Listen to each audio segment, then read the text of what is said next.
Hi everybody and welcome to our module on renal embryology. In terms of germ layers, the kidneys are derived in utero from the mesodermal germ layer, and what you have to understand kidney development in utero is that 3 embryonic renal structures form in utero, but the first 2 degenerate and the third one goes on to become the adult kidney. The first kidney structure to form in utero is called the pronephros. This structure forms and then degenerates by week 4 early in the first trimester. The second kidney structure to form is called the mesonephros. This structure functions as the interim kidney in the first trimester, and then it degenerates, although it contributes to the vas deferens in males. The final kidney structure is called the metanephros. This is the structure that goes on to form the permanent kidney. It appears around the 5th week of development, and then it continues to develop into the kidney all the way through weeks 32 through 36 of gestation. And just so you have a picture of this in your mind, in utero there is a structure called the mesonephric duct. This is a structure that's very important to development of the genitals in males, and I talk about it a lot in the reproductive genital embryology videos. But the same structure forms in utero, and it has one end called the cranial end that's towards the head, and it has another end called the caudal end that is towards the tail. So up at this head end, you first have a renal structure form called the pronephros. It then degenerates. Then a second structure forms and it also degenerates. And then finally, down here at the caudal end, we're going to have formation of the metanephros, which goes on to become the permanent adult kidney. So there are 2 key structures involved in forming the permanent adult kidney. The first one is called the ureteric bud. This is an outgrowth of the mesonephric or Wolffian duct, as I just showed in my drawing. It grows out of the caudal end of the mesonephric duct, and it will eventually give rise to much of the urinary collecting system, like the ureters, the urinary pelvis, the urinary calyces. Also, in terms of the nephrons, it gives rise to the collecting ducts, and I'll talk more about that in a minute. The second key structure is called metanephric mesenchyme. This is basically just mesoderm tissue that surrounds the ureteric bud. It's also sometimes called metanephric blastema. Unfortunately, it goes by a couple of names. And this tissue will interact with the ureteric bud, and that will give rise to the glomerulus and the distal tubules, all the portions of the nephron except for the collecting duct. And as we'll talk about later in this video, if the interaction between the metanephric mesenchyme and the ureteric bud is abnormal or aberrant, that leads to many kidney malformations. So here's a drawing of the nephron, and what you have in utero is a little bud coming off the mesonephric duct. That's called the ureteric bud, and it interacts with all this tissue surrounding it called the metanephric mesenchyme. The ureteric bud will form the collecting duct of the nephron, and it will also form much of the urinary collecting system. The metanephric mesenchyme, the tissue surrounding the ureteric bud, will form the proximal tubule and all the other parts of the nephron other than the collecting duct. There's a renal malignancy called Wilms tumor, which is the most common renal cancer of young children, and you should be aware that there's a tie-in with embryology here. This tumor is caused by an abnormal growth of the metanephric blastema. That's that tissue that surrounds the ureteric bud. This is capable of forming embryonic glomerular structures, and that's what you see when you do a biopsy of a Wilms tumor. It looks like what's shown on the screen here. All this purple stuff is embryonic glomerular structures, and this type of cancer is associated with mutations of a gene called WT1, and this is a gene that is normally expressed in metanephric blastema or metanephric mesenchyme. So all this should make sense to you now. This tumor is basically related to aberrancy of the embryologic structures in the kidney, and that's why it leads to tumors that occur in young children. Some children are born missing one or both kidneys. This is called renal agenesis. Basically, the kidney fails to form. And the cause of this problem is that the ureteric bud does not develop, and it never sends any signals to the mesenchyme, so you don't get a kidney. If this happens on only one side of the body, then a single kidney will be missing, and the remaining kidney will compensate. What happens is the other kidney undergoes hypertrophy and hyperfiltration, and this will basically serve to do the work of both kidneys so that these children are born normal and they are generally healthy. The major problem for these children born with one kidney is that there is a risk of renal failure decades later. They get a glomerular disease called focal segmental glomerular sclerosis, or FSGS, that I talk about in more detail in the videos on glomerular diseases, but it's very high yield to know that if a baby is born with one kidney, that's usually because their ureteric bud did not develop. That led to renal agenesis, and years later these children may get FSGS. Now, if both kidneys fail to develop, that's a big problem. The baby will have oligohydramnios and Potter syndrome, and we'll talk about these things later in this video. Another renal developmental anomaly is called multicystic dysplastic kidney. The cause of this problem is abnormal interactions between the ureteric bud and the mesenchyme. So if the ureteric bud doesn't form at all, you'll get renal agenesis. If it forms, but it interacts abnormally with the mesenchyme, you can get a multicystic dysplastic kidney. It's a form of renal dysplasia where the kidney is replaced with cysts. You can usually see it in utero on ultrasound. This is a picture of it shown on the screen here. There's usually no or little functioning renal tissue. It's usually unilateral and only affects one kidney, and this is in contrast to other cystic kidney diseases that are genetic in origin. Those typically affect both kidneys. If you look down at this drawing of the kidney on the right, this is the pelvis of the kidney, and this is where the ureter attaches to the pelvis. This is called the ureteropelvic junction, and this is the last connection to form in utero of the urinary collecting system. And sometimes it does not form properly, and that leads to ureteropelvic junction or UPJ obstruction. This is a common cause of single kidney obstruction. So if you read a board question where one kidney is obstructed and swollen, that could be a UPJ obstruction. If both kidneys are swollen, it's probably something else. In this condition, there's a narrowing of the proximal ureter. That's the ureter right here, very close to the kidney at the junction to the pelvis. It leads to hydronephrosis, which means a swollen kidney. This can often be detected in utero. And after birth, these children can have poor urinary flow because of this obstruction, and that can lead to an increased risk of kidney stones or urinary tract infections, and it can be treated if needed with surgery after birth. Let's take a look at this X-ray on the screen. The kidney on the left side has a single ureter draining down into the bladder, but if you look at the right side, you can see that there are two ureters that both drain to the bladder. This is called a duplex collecting system or a duplicated ureter. This problem occurs when two ureteric buds form on either the right side or the left side. It can also sometimes happen if one ureteric bud forms, but then it bifurcates during development. What this leads to is a situation where on one side of the body there are basically a separate upper and lower kidney, each with their own drainage system. This can lead to poor urine flow, and that can lead to a swollen kidney or hydronephrosis that also can increase the risk of urinary tract infections, and it's also associated with vesicoureteral reflux. So let's talk about what that is now. Vesicoureteral reflux is backward urine flow from the bladder to the kidneys.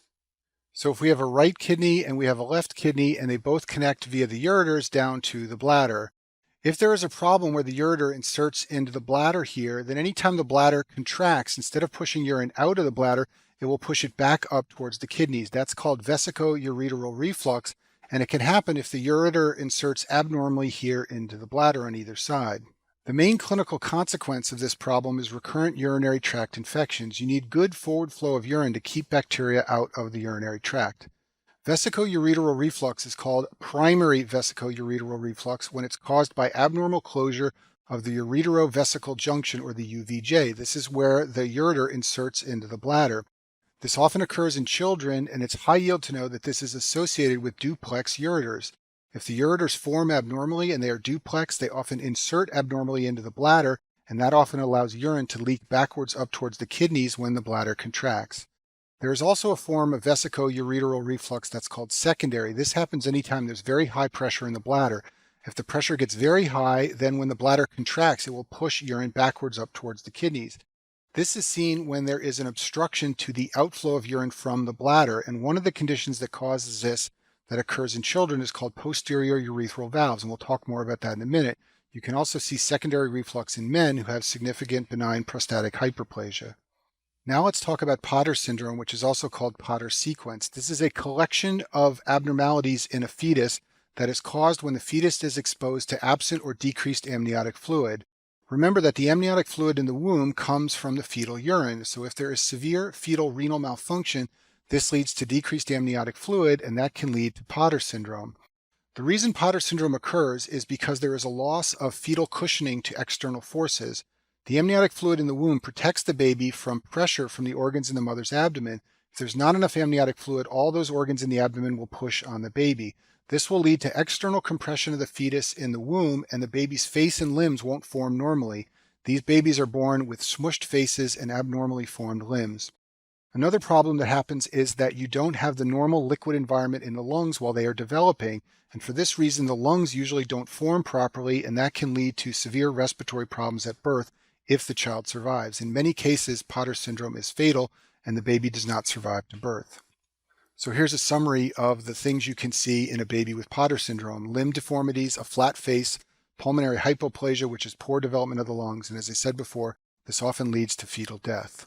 In the reproductive section, I talk about oligohydramnios, which is decreased amniotic fluid, and you should be aware that the causes vary by the trimester. So In the first trimester, which is the first 12 weeks, oligohydramnios is very rare.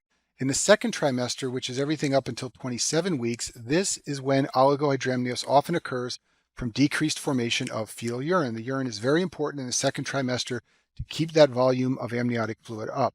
In the third trimester, which is 28 weeks until birth, when you have oligohydramnios, it's often due to rupture of membranes. At this point in time, if the amniotic fluid level is normal, then usually the fetal kidneys are normal. And if you suddenly develop oligohydramnios, it usually means there's been some loss of amniotic fluid, commonly due to rupture of membranes. So now let's talk about the causes of Potter syndrome from a renal embryology standpoint. The first one I already mentioned earlier is bilateral renal agenesis. If that ureteric bud does not form on both sides of the body, then the kidneys won't form.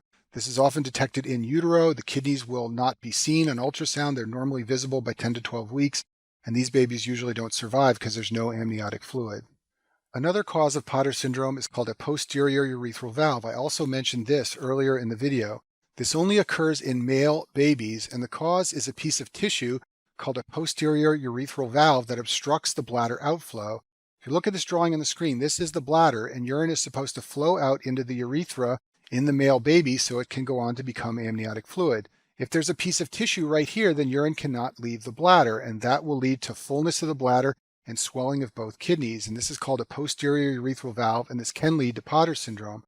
This is often detected on prenatal ultrasound. The baby will have a dilated bladder, and both kidneys will be dilated as well. And remember, both kidneys are affected. We talked earlier about some causes of hydronephrosis in one kidney. In this case, you will have hydronephrosis of both kidneys. And when you see that described in a fetus, especially if it's a male fetus, you should think of posterior urethral valves.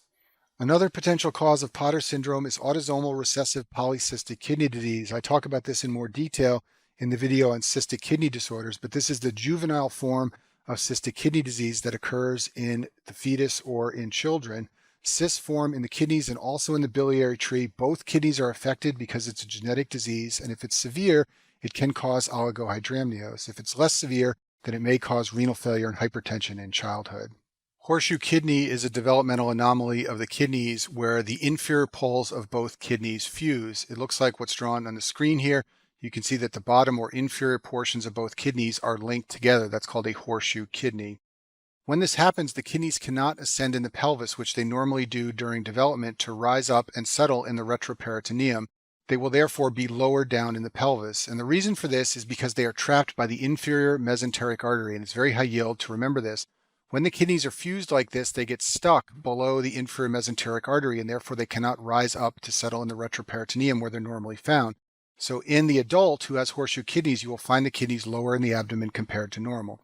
Most patients are asymptomatic, and the condition is diagnosed when they have a CAT scan or an abdominal imaging procedure for some other reason. This is associated with Turner and Down syndrome. It's more likely to occur in patients with those conditions. And among patients who are symptomatic, it's usually because of vesicoureteral reflux, which I talked about earlier. Remember that anytime the kidneys don't form normally, then the ureters often don't form normally, and that can lead to a setup for reflux. And here's a CAT scan of a patient with a horseshoe kidney. You can see that the kidneys are linked together here across the midline. They're also lower down in the abdomen than where they are normally found. We'll finish this video by talking about the urachus. The urachus is an embryologic structure that connects the dome of the fetal bladder to the umbilicus. It should be obliterated at birth and become the median umbilical ligament. If there is failed or incomplete obliteration, then a couple of anomalies can occur. First of all, urine can leak from the umbilicus in a newborn baby if the urachus does not obliterate. In addition, there is sometimes incomplete obliteration, leaving behind cysts or sinuses or diverticuli, and these can go on to become setups for development of infections. Here are some drawings of urachal anomalies. This is a patent urachus. The bladder here is still connected to the belly button, and this baby will have urinary drainage from the umbilicus after birth. This is a diverticulum. It's an outgrowth of the bladder from the urachus being left behind. This can potentially become infected. And this is a urachal cyst where there's a little pocket or cavity where the urachus was in utero. It's very high yield to know that urachal remnants can lead to adenocarcinoma of the bladder. This is a very rare form of bladder cancer. Usually the bladder does not develop into adenocarcinoma, but this can occur when a piece of the urachus remains behind.